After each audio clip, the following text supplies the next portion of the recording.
নমস্কাৰ আস্থা ক্ৰিয়েশ্যনৰ নতুন এটা ভিডিঅ'ৰ মাজলৈ আপোনালোক সকলোকে পোনপ্ৰথমে স্বাগতম জনাইছোঁ।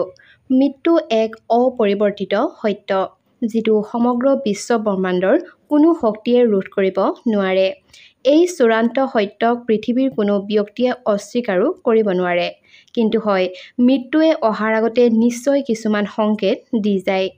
এই ৰাশিবোৰ যিকোনো প্ৰকাৰৰ হ'ব পাৰে বুলি গৰুড় পুৰাণত কোৱা হৈছে। সপোনৰ জৰিয়তে হওক বা আপোনাৰ চাৰিওফালে ঘটি থকা পৰিঘটনাৰ জৰিয়তে হওক, ই আপোনাক এটা নহয় এটা সংকেত দিয়েই। আজি আমি এনে কেইটামান সপোনৰ বিষয়ে জানিম, যিকেইটা সপোনে আপোনাৰ মৃত্যুৰ ইংগিত দিব পাৰে। বিভিন্ন ধৰণৰ সপোনবোৰ বেছিভাগ মানুহৰ মনলৈ আহে। প্ৰত্যেকটো সপোনৰ নিজস্ব বেলেগ অৰ্থ থাকে।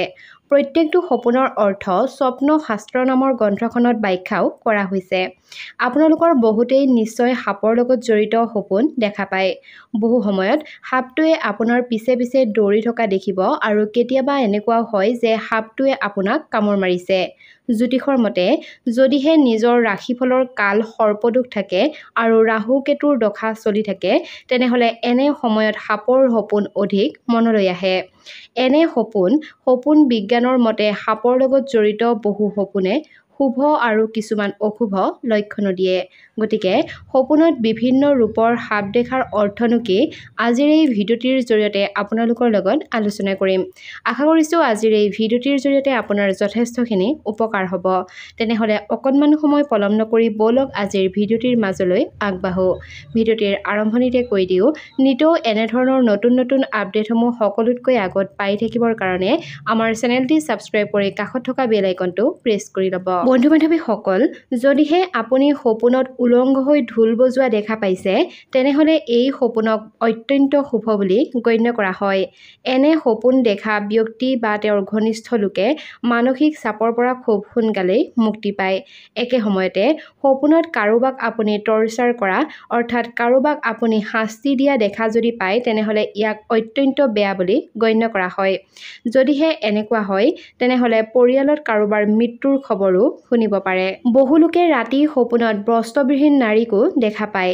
বস্ত্ৰবিহীন নাৰীক সপোনত দেখাটো অত্যন্ত অশুভ বুলি গণ্য কৰা হয়। যদিহে সপোনত আপুনি কোনো এগৰাকী মহিলা নাইবা পুৰুষ উলংগ হৈ থকা দেখা পাইছে, তেনেহ'লে এয়া আপোনাৰ কোনো বেমাৰৰ আগজাননীও হ'ব পাৰে। সপোনত ভগৱান দেখিলে শুভ ফল পোৱা যায় আৰু মানুহৰ জীৱনলৈ সুখ কঢ়িয়াই আনে। একে সময়তে যদিহে আপুনি সপোনত ভগ্ন ভগৱানৰ মূৰ্তি দেখা পাইছে, তেনেহ'লে ইয়াক ভাল বুলি গণ্য কৰা নহয়। এনেহ'লে ক'ৰবাৰ পৰা আপুনি বেয়া খবৰ শুনিব পাৰে। যদিহে আপুনি সপোনত গছৰ পৰা বাগৰি পৰা দেখিছে, নাইবা হঠাতে নিজাববীয়াকৈ কোনো এজোপা গছ উভালি পৰা দেখিছে, তেনেহ'লে এয়া একেবাৰেই অশুভ লক্ষণ। লগতে নিজকে উচ্চতাৰ পৰা পৰি থকা দেখিলেও ইয়াক ভাল লক্ষণ বুলি কোৱা নহয়। ইয়াৰ দ্বাৰা আপোনাৰ মৃত্যুৰ দিশ নাইবা আপোনাৰ বেমাৰৰ দিশটো আঙুলিয়াই দিয়া হয়।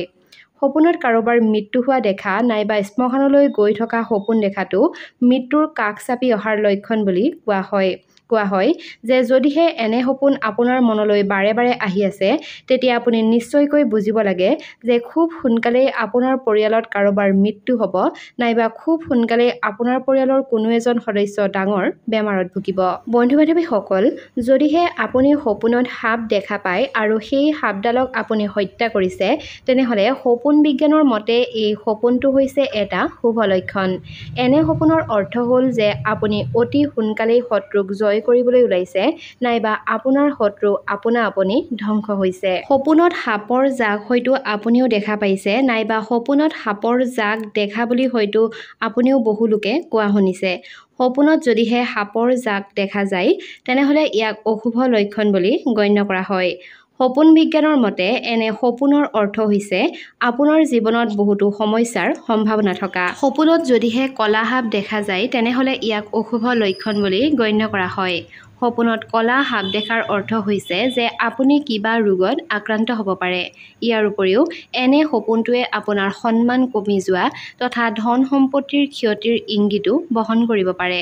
নিয়োজিত লোকে যদিহে সপোনত তেওঁলোকৰ পিছে পিছে সাপ দৌৰি থকা দেখা পায় তেনেহ'লে ইয়াৰ অৰ্থ হ'ল যে আগন্তুক সময়ত তেওঁলোকৰ কামৰ শলাগ লোৱা হ'ব। ইয়াৰ লগতে সফলতাও দিনক দিনে বাঢ়ি যাব। আনহাতে যদিহে কোনো ৰোগী নাইবা তেওঁৰ পৰিয়ালৰ লোকৰ ওচৰলৈ এনে সপোন আহে তেনেহ'লে ইয়াৰ অৰ্থ হৈছে যে ৰোগীয়া ব্যক্তিজনে শাৰীৰিক আৰু মানসিক দুখ কষ্টৰ পৰা খুব সোনকালেই সকাহ পাব। যদিহে আপুনি সপোনত সাপ এটা হাতত ধৰি থকা দেখে তেনেহ'লে তাৰ অৰ্থ হৈছে যে আপোনাৰ জীৱনটো সম্পূৰ্ণৰূপে সলনি হ'বলৈ ওলাইছে। এনে সপোনক অত্যন্ত শুভ বুলি গণ্য কৰা হয়। এনে সপোনত হাতত বগা সাপ দেখা পোৱাটো অধিক শুভ বুলি গণ্য কৰা হয়। বন্ধু-বান্ধৱীসকল, ইমানখিনিয়ে আছিল সাপ তথা মানুহৰ মৃত্যুৰ ইংগিত বহন কৰা কেইটামান সপোনৰ বিষয়ে। আশা কৰিছোঁ আজিৰ এই ভিডিঅ'টিৰ জৰিয়তে আপোনাৰ যথেষ্টখিনি উপকাৰ হ'ব। যদিহে ভিডিঅ'টি চাই ভাল পালে তেনেহ'লে ভিডিঅ'টো শ্বেয়াৰ কৰাৰ লগতে আমাৰ চেনেলটি ছাবস্ক্ৰাইব কৰি কাষত থকা বেল আইকনটো প্ৰেছ কৰি থ'বলৈও নাপাহৰিব। নতুন এটা ভিডিঅ'ৰ জৰিয়তে খুব সোনকালে লগ পোৱাৰ প্ৰতিশ্ৰুতিৰে আজিৰ এই ভিডিঅ'টিৰ পৰা বিদায় লৈছোঁ। ধন্যবাদ।